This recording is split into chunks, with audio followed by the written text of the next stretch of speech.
Today I'll be diving into a really interesting Scrum interview question, and I have an unorthodox perspective as to how to go about this question. What would you do if your team consistently finishes work early? This might sound like a dream scenario for a Scrum Master, but it actually presents some unique challenges. It's a question interviewers ask to see how well you manage not just problems but successes as well. So let's get into why this question is tricky and how to handle it effectively. At first glance, it might seem like a straightforward question. After all, if the team is finishing early, isn't that a good thing? There are three reasons why this question requires deeper thought. 1. It tests your ability to handle underutilization. When a team consistently finishes work early, it suggests that they're underutilized. As a Scrum Master, it's your job to maximize the team's productivity without pushing them into burnout. Interviewers want to see if you understand how to maintain a balance between optimizing performance and respecting the team's capacity. Another thing that this question does is that it challenges your understanding of estimation. Consistently finishing early could be a sign that the team is underestimating how much they can take on each sprint. Maybe the team needs to re-examine and analyze how estimation is being carried out. This is important because faulty estimation practices will inevitably result into compromised trust shared between the team and stakeholders. One of the more subtle but critical aspects of this situation is the potential breakdown in trust. If the team regularly underestimates their capacity and finishes early, stakeholders will start to question the team's reliability and accuracy. And this could lead to the perception that the team is being too conservative and not making the most out of their time. And over time, this could erode the trust that stakeholders have in the team's ability to deliver on commitments, which could hurt future planning and collaboration. The interviewer wants to see if you understand this dynamic and how you will address it to ensure that trust is maintained. This is how I'll handle this question.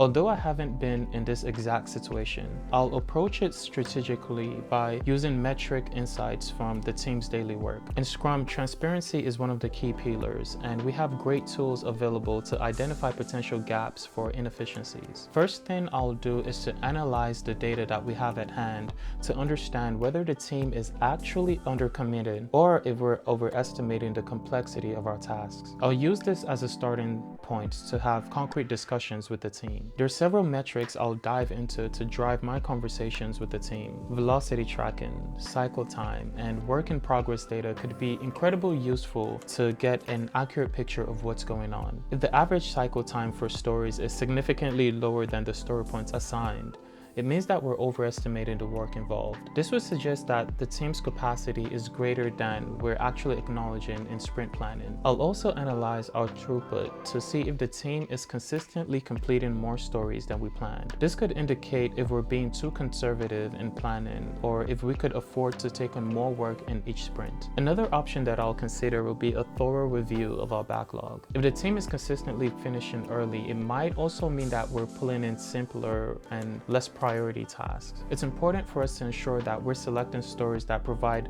business value and are challenging the teams. I'll reevaluate our backlog to ensure that we're focusing on high impact features rather than just completing busy work. If we prioritize consequential stories as opposed to mundane busy work, it'll keep the team engaged and ensure that we're delivering the most value in each sprint. I'll engage the team directly in daily stand-ups or planning sessions. I'll ask specific questions to gauge their feedback as to the difficulty of the stories that we're working on. This should provide open conversations as to the complexity and the challenges of the work without waiting to the end of the sprints to reflect on it. I believe this should mitigate the downtime that the team experiences prior to the end of the sprint. And if this persists, I'll encourage the team to pull in additional stories themselves if we finish early, allowing them to feel empowered as to managing their own workload. I'll also leverage our retrospective to carry out an in-depth root cause analysis as to why we're finishing early. I'll conclude by communicating with our stakeholders about the situation, explaining how we're optimizing the team's workload. I believe this is important to maintain a certain standard of trust.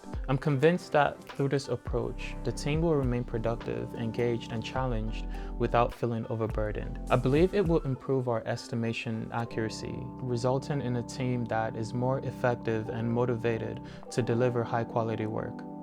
So, If you're asked how would you handle a team consistently finishing early in a Scrum interview, remember that it's not just about adding more work into the sprint. Use this as an opportunity to show how you will diagnose the situation using data and involve the team in proactive planning and continuously challenge the team to improve. This shows that you can manage success just as well as you can manage problems. As always, that's my take on it. Let me know your perspective in the comments down below, and also if there's a question that you would like me to answer in a subsequent video, feel free to drop it down in the comments.